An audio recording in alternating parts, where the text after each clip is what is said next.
Assalamualaikum warahmatullahi wabarakatuh. Salam sejahtera bagi teman-teman semuanya, saudara-saudara seiman, sebangsa dan setanah air. Jumpa lagi di channel saya, Dian Misteri Channel. Baik, teman-teman,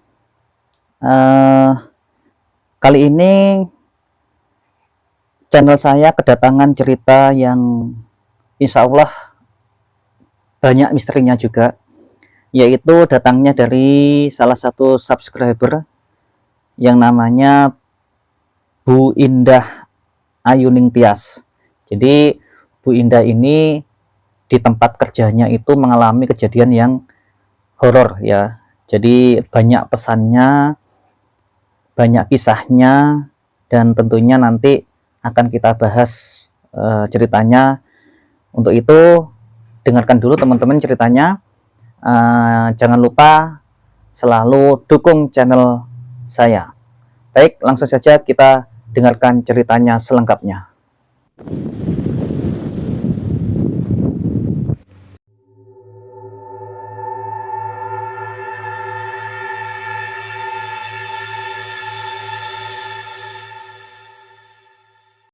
Halo teman-teman, perkenalkan namaku adalah Indah Ayuning Tias. Teman-teman memanggilku Indah. Usiaku saat ini 28 tahun dan masih single. Aku saat ini berprofesi sebagai guru ASN di sebuah SMA negeri di daerah Jawa Timur. Maaf, tidak aku jelaskan detail di kabupaten mana tepatnya, karena ini nanti berhubungan dengan cerita dan pengalaman mistis yang aku alami, sehingga sangat tidak etis jika disebutkan. Bahkan nama-nama dalam cerita ini nanti akan aku samarkan semuanya, kecuali namaku dan siswi gaibku. Itu nama asli.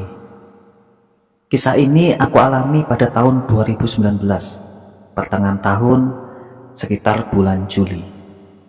Waktu itu, hari pertamaku aku kerja sebagai guru ASN di sebuah SMA negeri. Aku mengajar pelajaran, tepatnya biologi. Ya, tentu saja aku ngajar anak-anak jurusan IPA. Kebetulan saat itu juga aku langsung ditunjuk sebagai wali kelas 11 IPA 3. Gak tahu kenapa dan sempat kaget, baru juga awal ngajar kok langsung dijadikan wali kelas. Suatu kehormatan dan amanah yang agak berat, namun aku harus jalani. Awal aku jadi wali kelas, langsung kubentuk pengurus kelas. Sebut saja namanya Bagus sebagai ketua kelas, Citra sebagai sekretaris, dan yang terakhir adalah Santi sebagai bendahara. Tak terasa sudah seminggu aku sebagai guru di sana. Selain tugas mengajar, tentunya sebagai guru yang rutinitas dituntut profesional, harus membuat perangkat mengajar. Kalau teman-teman yang profesinya guru tentunya tahu akan hal ini. Aku memanfaatkan fasilitas wifi di sekolah untuk mengerjakan perangkat mengajar tersebut. Ya, alasannya di tempat kosku tidak ada fasilitas wifi, dan kalaupun memakai data seluler, maka akan sangat boros. Oh iya, aku kos tak jauh dari sekolah, karena aku bukan asli dari kabupaten tersebut. Pulang ngajar jam 3 sore, aku manfaatkan istirahat sejenak dan sholat asar. Setelah itu jam 4 sore aku mulai lembur membuat perangkat mengajar di ruang guru yang memang kondisi sepi pada saat itu. Suasana ini sangat nyaman sehingga aku bisa fokus membuat perangkat mengajar. Rencana sebelum adzan maghrib, aku harus balik ke kosan, pikirku.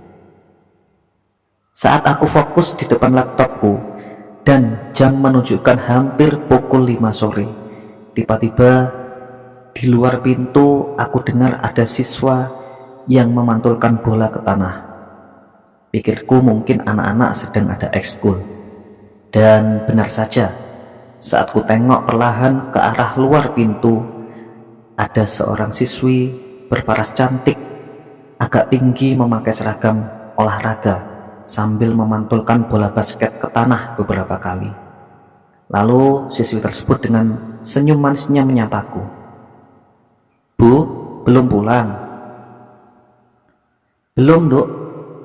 "Oh, latihan basket ya?" tanyaku. "Iya, Bu," jawabnya sambil anggukkan kepalanya. "Kamu namanya siapa dan kelas berapa?" tanyaku lagi. "Rani, Bu, kelas 11 IPA 3. "Ya sudah, Bu, saya lanjut latihan lagi," katanya. Pikirku kaget, kelas 11 IPA 3. Perasaan aku wali kelasnya, kok nggak pernah lihat anak itu. Apa mungkin aku belum hafal wajah dan nama satu persatu muridku.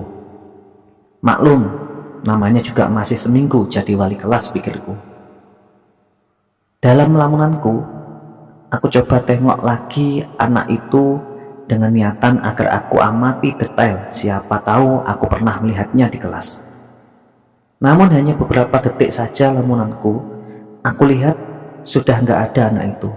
Padahal jarak ruang guru ke lapangan basket yang belakang sekitar 20 meter dan hanya ada satu akses jalan ke sana, sehingga mustahil kalau ditempuh beberapa detik saja. Lalu pertanyaannya, lewat mana anak tadi? Dan tidak terdengar kalau dia lari. Ya sudahlah, aku nggak terlalu menghiraukan hal itu. Segera aku beres-beres dan aku pulang ke kosan. Keesokan harinya, aku sengaja berangkat pagi sekitar jam 6. Aku sudah sampai sekolah karena aku masih teringat ada barangku yang ketinggalan di ruang kelas 11 IPA 3 yang kebetulan ada di lantai 2 agak pojok tempatnya. Jadi aku harus naikin tangga untuk ke kelas itu. Barangnya nggak terlalu mahal sih, tapi jika hilang bisa-bisa aku pusing 7 keliling, yaitu jurnal mengajarku. Ketika aku masuk di kelas itu, betapa kagetnya, ternyata sudah duduk di bangku paling belakang si Rani, lengkap memakai seragam abu-abu khas anak SMA. Yang kemarin sore aku temui dia lagi latihan basket. Namun kelihatan sangat aneh, karena dia hanya menundukkan kepala dan tidak menyapaku sama sekali. Aku pikir ya mungkin dia sedang kurang enak badan, karena memang cuaca lagi dingin, ditambah lagi masih jam 6 pagi. Aku sapa dia sekilas sambil aku meninggalkan ruangan kelas itu untuk segera ke kantor untuk absen sidik jari. "Sudah datang, Rani?" kataku sambil aku keluar perlahan, dan aku tengok dia tidak merespon sama sekali. Ya sudahlah, mungkin dia sedang sakit. Aku segera menuju ruang guru, dan sebelum masuk aku menyapa satpam yang jaga pintu gerbang. "Pak, tumben ya, masih jam 6 gini sudah ada siswa yang datang," kataku. "Hah? Siswa? Siapa, Bu?" "Bu Indah yang pertama kali aku bukain gerbang sekolah," kata Pak Satpam. "Lah itu, Pak, tadi aku ketemu di kelas 11 IPA 3, jawabku. "Belum ada yang datang sebelum Ibu. Guru-guru dan anak-anak biasanya datang jam setengah 7. Dan kalaupun pagi anak-anak jam 6:15. Itu pun kalau mereka ada jadwal piket," kata Pak Satpam. Serasa mulai aneh, namun aku mencoba berpikir positif dan aku segera ke ruang guru. Hari itu kebetulan juga ada jadwal biologi di kelas 11 IPA 3 sampai jam setengah 3. Namun anehnya tak ada Rani di kelas itu. Padahal tadi pagi jelas-jelas aku temui dia sudah datang duluan. Aku pun bertanya kepada Bagas selaku ketua kelas. "Gas, jumlah siswa 11 IPA 3 berapa semua?" tanyaku. "40 siswa, Bu," jawab Bagas. Seketika itu aku hitung dan jumlah siswa dan siswi yang hadir saat itu 39 orang. Oh, berarti betul. Jika ditambah Rani jadi 40. Mungkin dia lagi di UKS dan sakit. Ada hal yang sedikit aneh saat pembelajaran tadi. Ada satu siswi, sebut saja namanya Alia. Sepanjang KBN berlangsung, dia tampak tak semangat dan kelihatan ada ketakutan. Setelah bel pulang dan berdoa, tinggallah di sana Citra dan Alia. Aku tanya ke Alia mengenai kondisi dirinya. "Alia, lagi sakit ya? Kok ibu perhatikan dari tadi semenjak KBN berlangsung tidak ada semangat sama sekali?" tanyaku. "Ah, Alia sudah biasa, Bu, kalau lagi lihat makhluk tak kasat mata. Memang gitu. Dia anaknya memang gitu, Bu. Dia indigo, hehehe." Citra pun menjawab dan sambil cium tanganku untuk pamitan pulang. Seperti biasa, sepulang sekolah, aku pun lembur, mulai jam 4 sore dan sampai maghrib. Kejadian itu terulang kembali. Aku mendengar lagi-lagi ada pantulan bola basket ke lantai halaman sekolah. Aku tengok benar. Sosok Rani pun muncul dengan memakai pakaian olahraga dan tanpa menyapa dia berlalu begitu saja. Aku pun tak menaruh curiga. Mungkin dia sedang ekskul basket, pikirku. Tak terasa sudah hampir maghrib. Aku pun segera berkemas sebelum azan maghrib berkumandang. Setelah keluar gerbang sekolah, aku bertemu Pak Satpam dan Mas Sony sedang berbincang santai di pos satpam samping pintu gerbang sekolah. Mas Sony adalah guru ekskul basket di sekolah itu. "Loh, Mas Sony kok belum pulang? Baru ngelatih basket anak-anak ya?" tanyaku. "Oh enggak, Bu, hari ini libur ekskul. Saya baru saja datang kondangan. Ya, kebetulan mampir ngobrol dengan Pak Satpam," kata Mas Sony. "Lah, tadi ada si Rani main basket. Ya, tak kira ada ekskul hari ini, Mas," tegas aku ke Mas Sony. "Rani? Rani siapa, Bu?" "Nggak ada siswi yang namanya Rani," sahut Pak Satpam. Dengan perasaan penuh tanya dan keanehan mulai terjadi saat itu. Aku pun langsung bergegas pamitan dan pulang ke kosan. Setelah sampai di kosan, aku pun segera mandi, sholat, dan istirahat sejenak karena sangat lelahnya hari itu. Tak lama kemudian HP-ku menyala yang menandakan ada pesan WA yang masuk. Segera kulihat dan ternyata itu WA dari Citra, salah satu siswi kelas 11 IPA 3 yang kutunjuk sebagai sekretaris kelas. "Assalamualaikum Bu Ayu, ada siswi di kelas kita yang sudah 3 hari nggak masuk sekolah. Apa tidak ada rencana kita jenguk, Bu, sebagai perwakilan kelas?" Begitu pesan WA dari Citra. Setelah aku tanya siapa nama siswi yang tidak masuk, ternyata namanya Siska. Segera aku terhening dan melamun sejenak. Lalu langsung kubuka buku daftar nama siswa kelas 11 IPA 3. Aku cek detail nama demi nama, memang jumlahnya 40. Sama seperti yang dikatakan Bagas tadi siang di sekolah. Namun anehnya, tidak ada namanya Rani di daftar nama siswa dan siswi kelas 11 IPA 3. Keesokan harinya aku sempatkan ke ruang TU untuk meminta daftar nama siswa dan siswi kelas 11 IPA 3 dari tahun ke tahun.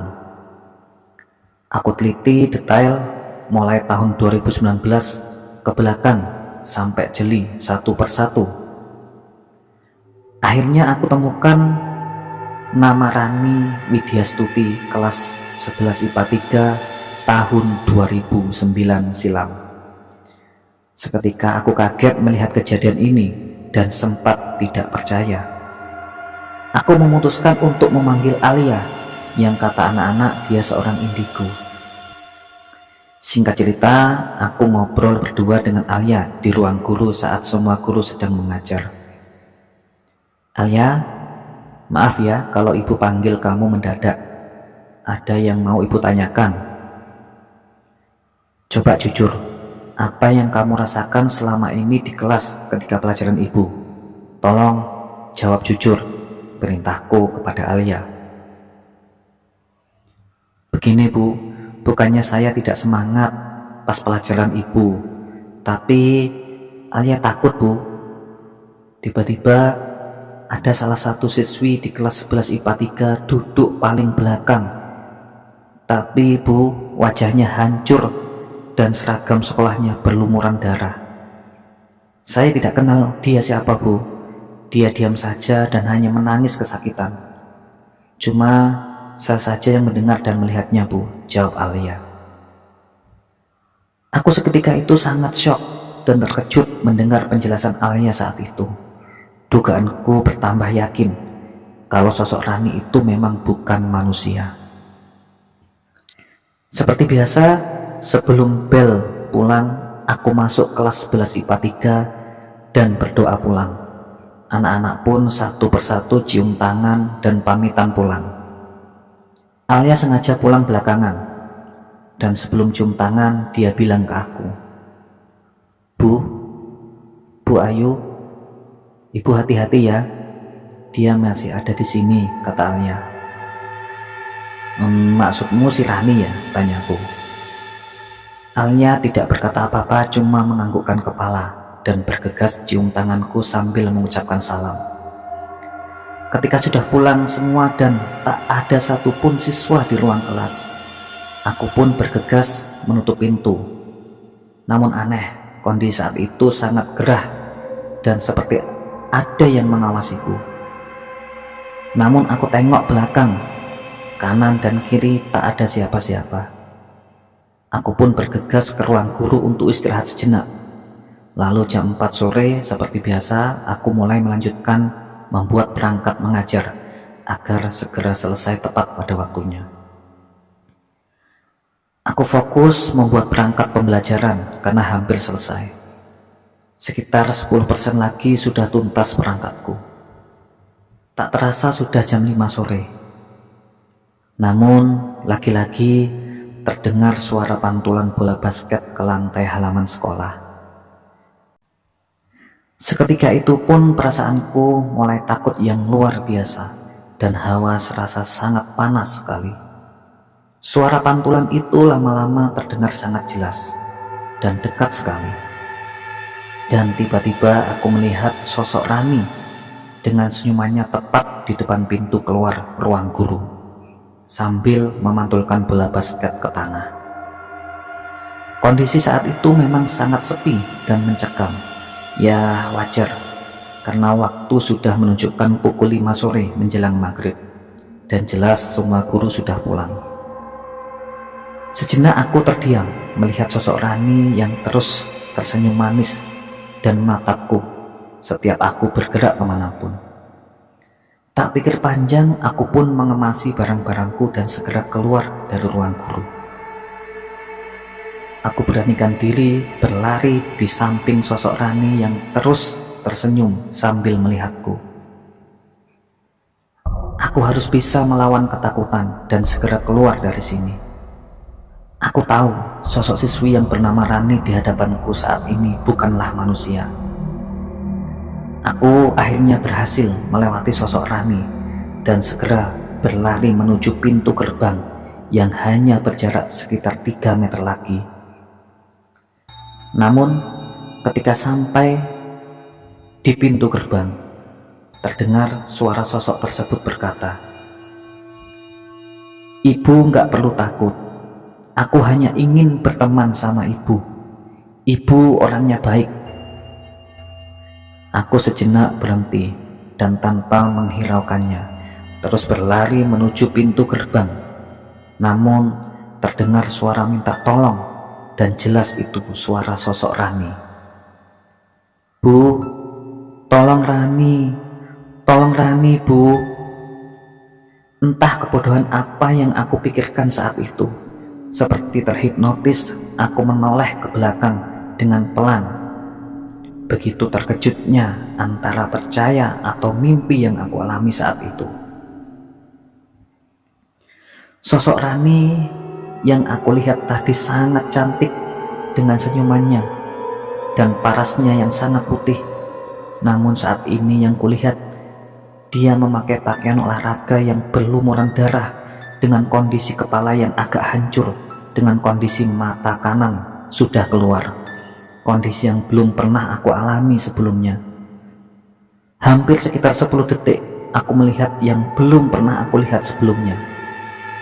Sangat mengerikan dan menakutkan sekali. Setelah itu badanku bisa bergerak dengan membalikkan kepalaku dan segera teriak minta tolong ke Pak Satpam yang ada di depan pintu gerbang. Segera Pak Satpam menghampiriku dan menenangkanku. Sejenak aku sudah tenang dan Satpam segera mengantarkanku pulang ke kosan dan aku ceritakan kejadian yang baru saja aku alami. Pak Satpam pun mengerti apa yang aku rasakan. Dia memberi saran agar aku bertanya tentang sosok Rani kepada kepala sekolah besok harinya.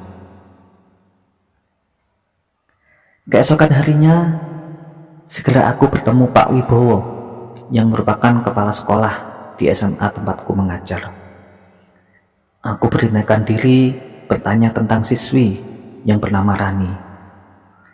Beliau menceritakan bahwa dulu waktu tahun 2009 ada siswi yang bernama Rani Widyastuti, kelas 11 IPA 3. Dia sangat hobi sekali bermain basket dan memang salah satu siswi berprestasi di ekskul basket.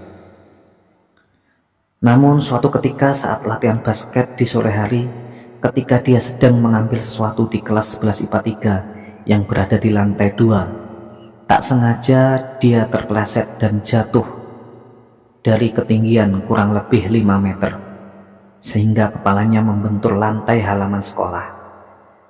Rani pun langsung meninggal di tempat karena mengalami pendarahan yang sangat hebat di kepalanya. Kejadian itu terjadi sekitar pukul 5 sore. Setelah kejadian itu, sekolah diliburkan selama 3 hari karena himbauan dari pihak kepolisian. Dan kejadian itu dinyatakan murni kecelakaan individu.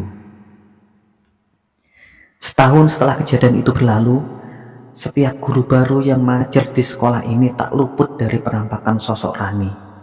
Cuma anehnya, kami yang guru lama tak pernah satupun melihat sosoknya. Setelah mendengar penjelasan dari Pak Wibowo, sore harinya aku menyempatkan diri ke rumah keluarga almarhumah Rani, yang jaraknya sekitar 3 km dari sekolah. Dengan diantar Pak Satpam dan beberapa perwakilan siswa dan siswi kelas 11 IPA 3, aku pun ke sana. Lalu bersama-sama keluarganya, ada ayah, ibu, kakak, dan tante Rani.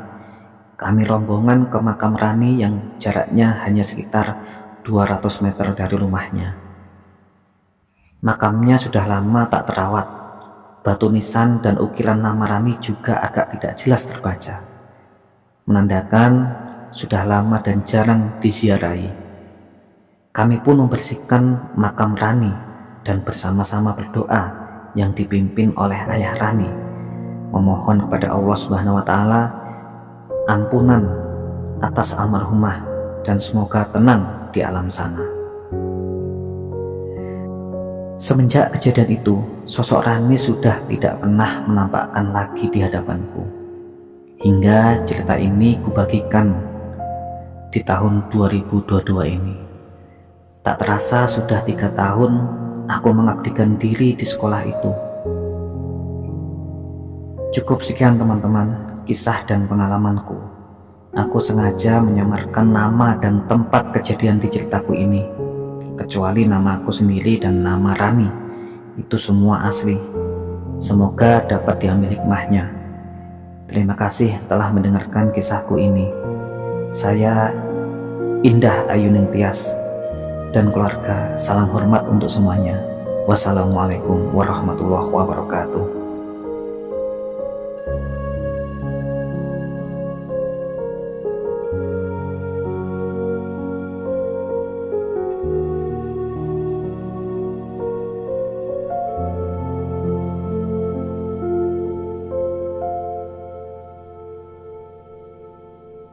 Ya, baik teman-teman.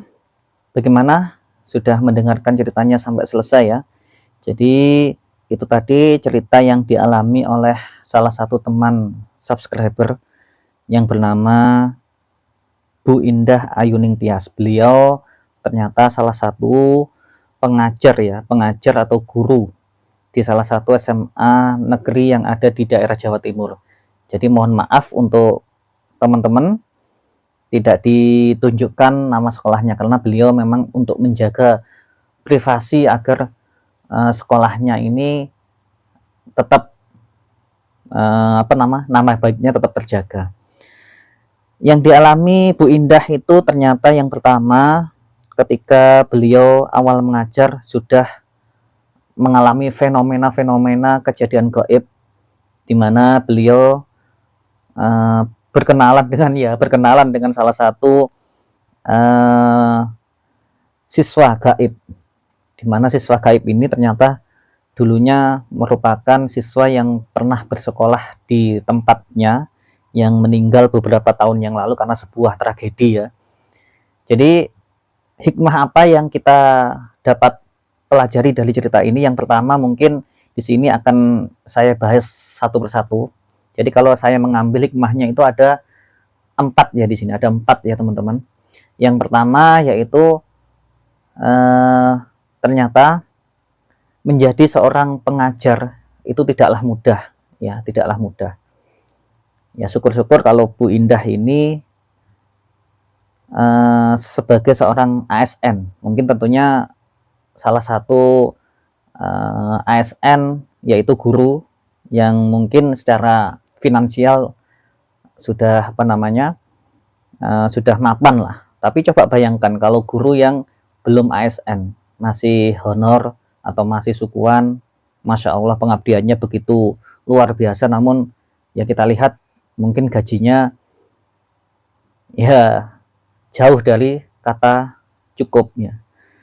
Itu hikmah yang pertama. Yang kedua, teman-teman mungkin tadi mendengarkan ceritanya dari Bu Indah ya, bahwa Bu Indah ini salah satu guru yang mungkin bisa dibilang telaten atau bisa dibilang sangat mengerti kondisi dari beberapa siswa didiknya ya, dan juga tegar dalam menghadapi masalah. Terus hikmah yang ketiga, ternyata dalam hal ini kalau kita lihat dari secara gaib ya, teman-teman semuanya tentu tahu ya, di dalam ajaran Islam tidak ada yang namanya arwah penasaran. Jadi ketika manusia itu mati ya, yang terpisah dari jasad antara ruhnya ya, itu terpisah. Maka ruh ini akan menuju sebuah alam yang namanya alam barzah. Apapun itu, entah itu bunuh diri, entah itu meninggalnya wajar, entah itu meninggalnya baik atau lain sebagainya, semuanya pasti jasad akan tertinggal di dunia, sedangkan ruh akan ke alam barzah. Jadi tidak ada yang namanya arwah gentayangan. Dan kalaupun itu ada arwah gentayangan, maka disitulah fenomena-fenomena yang akan dimanfaatkan oleh sebagian makhluk halus yang kita namakan jin. Residual energi yang dulu pernah dialami dari suatu kejadian. Sebutlah contohnya salah satu kejadian di sini yang namanya siswanya adalah Rani ya. Jadi Rani ini meninggal ya karena sebab kecelakaan individu, jatuh dari lantai yang sangat tinggi. Nah, kita yakini bahwa rohnya ya Rani itu sudah tenang di alam barzah, tergantung dari ahli warisnya. Maaf, ahli keluarganya yang bisa mendoakan senantiasa orang tuanya dan sanak saudaranya. Insya Allah dia akan mendapatkan tempat yang baik. Adapun ketika sosok Rani ini muncul, yaitu yang ditampaki adalah Bu Indah, maka di sini ada beberapa fenomena yang dapat kita pelajari, ya, yaitu diantaranya dalam hal ini mungkin dalam situasi seperti itu Bu Indah itu mengalami suatu gejala psikis, ya, gejala psikis dalam tanda kutip, mungkin sangat lelah, banyak pikiran, banyak kerjaan, capek dan lain sebagainya, sehingga emosionalnya yang ditimbulkan dari pikirannya itu seolah-olah dia melihat sosok gaib, sehingga energi residual yang ditimbulkan oleh jin itu tadi akan sefrekuensi dengan energi yang ada di dalam Bu Indah itu tadi, sehingga dengan kata lain Bu Indah melihat sosok Rani, padahal itu adalah tipu daya jin, ya. Jadi hati-hati ya teman-teman, ketika teman-teman melihat saudara atau orang yang sudah meninggal, ternyata dia menampakkan diri dengan mungkin wajah yang seram atau wajah yang biasa-biasa saja, percayalah itu adalah tipu daya dari jin, ya, tipu daya dari jin. Karena setiap manusia itu mempunyai jin korin yang nantinya akan mungkin bisa menyerupai antara wujud, ya, mulai dari wajah, perilaku, karakter dan lain sebagainya. Itu hampir sama dengan manusia ketika masa hidupnya. Contoh, kalau manusianya itu keras kepala, ya jin korinnya ketika jadi arwahnya nanti menyamar jadi arwahnya juga keras kepala. Ketika manusia dulu semasa hidupnya suka memberi atau suka jalan-jalan atau suka menolong, membantu, ya mungkin nanti jin korinnya juga seperti itu. Jadi tentu saja di sini kita meyakini, yang wajib kita yakini bahwa setiap ruh manusia yang sudah meninggal maka akan langsung ke alam barzah. Jadi tidak ada istilahnya gentayangan di dunia.